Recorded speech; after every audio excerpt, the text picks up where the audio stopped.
Bonjour et bienvenue dans cette nouvelle vidéo de Draw My Economy. Hier, un gouvernement qui nous prend pour des enfants et qui veut gouverner par la peur nous a dit que la situation était horrible. Et surtout qu'il ne fallait pas lâcher la bride. Ce sont les propres mots de Jean Castex dans le journal Le Monde. Il ne faut pas lâcher la bride. C'est à se demander s'ils nous prennent pour des enfants ou pour des bourrins. Mais avant de commencer cette vidéo, un très court message publicitaire. Je fais cette vidéo en partenariat avec Amazon Music. Amazon Music, c'est de la musique à la demande, toujours sans publicité, vos chansons préférées partout, un mode hors connexion et une écoute main libre avec Alexa. Dans la description de cette vidéo, vous avez un lien pour avoir le droit à un essai de 3 mois gratuit sur Amazon Music. Mon obsession, c'est la santé, a dit Jean Castex. En fait, on nous fait peur en boucle. On nous cite une hospi toutes les 30 secondes, une admission en réa toutes les 3 minutes. On nous dit qu'on a dépassé le pic épidémique du mois d'avril. Bref, on gouverne par la peur. Mais les lits de réa, finalement, c'est le problème du gouvernement. C'est lui qui aurait dû faire en sorte qu'il y ait suffisamment de lits pour qu'on puisse fonctionner. Et les restaurateurs sont les victimes de l'incurie du gouvernement. Alors, je ne suis pas médecin, mais je vais vous citer les chiffres de Santé publique France, l'organisme de référence. 30% des décès sont dans les EHPAD. La moyenne d'âge des personnes en réanimation est de 81 ans, ce qui est égal à l'espérance de vie. Même chez les plus de 90 ans, on survit au Covid dans 80% des cas. 83% des gens en réa sont en surpoids.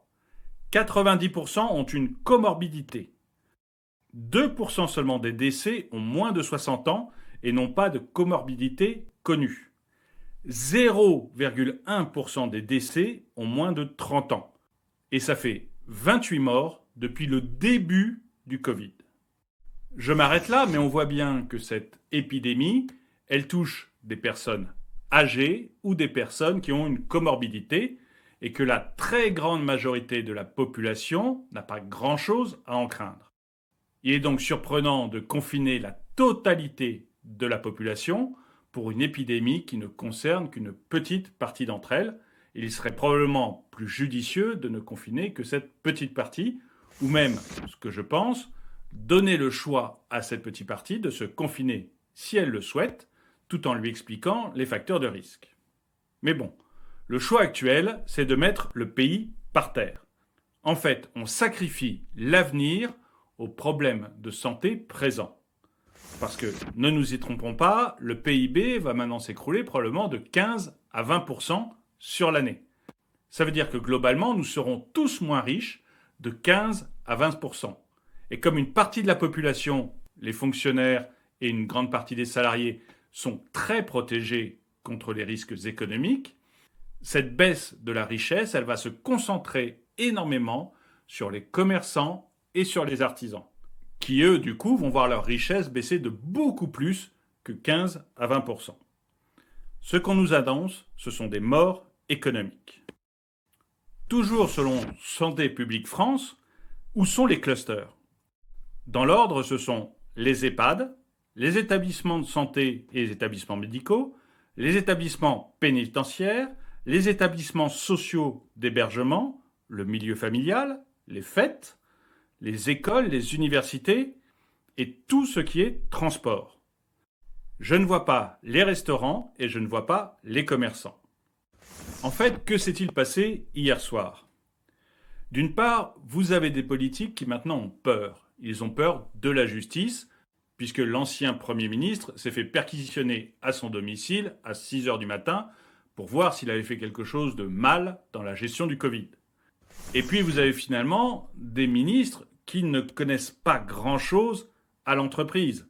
C'est la haute administration, ce sont des fonctionnaires. Pour eux, rien ne va changer. Ils seront payés à la fin de mois. Ils auront les mêmes promos, ils auront la même carrière, ils auront la même retraite, quoi qu'il arrive.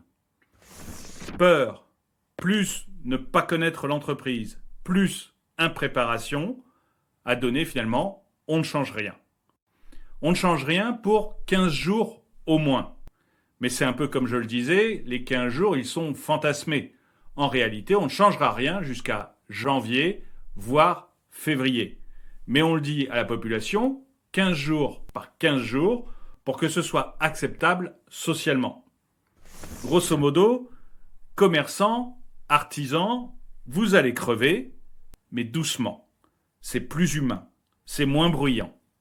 D'ailleurs, les bars, restaurants, salles de sport ne sont même pas concernés par la possible réouverture en décembre. Et finalement, c'est toute l'économie qui va être par terre pour longtemps. Même les radios, aujourd'hui, sont touchées puisqu'ils n'arrivent plus à avoir suffisamment de pubs pour fonctionner.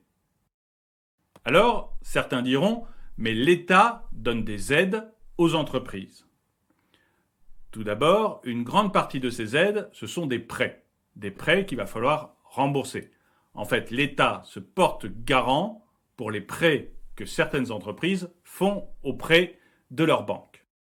Mais ensuite, il y a une véritable aide, qu'a priori il est assez compliqué de toucher, qui vient de l'État.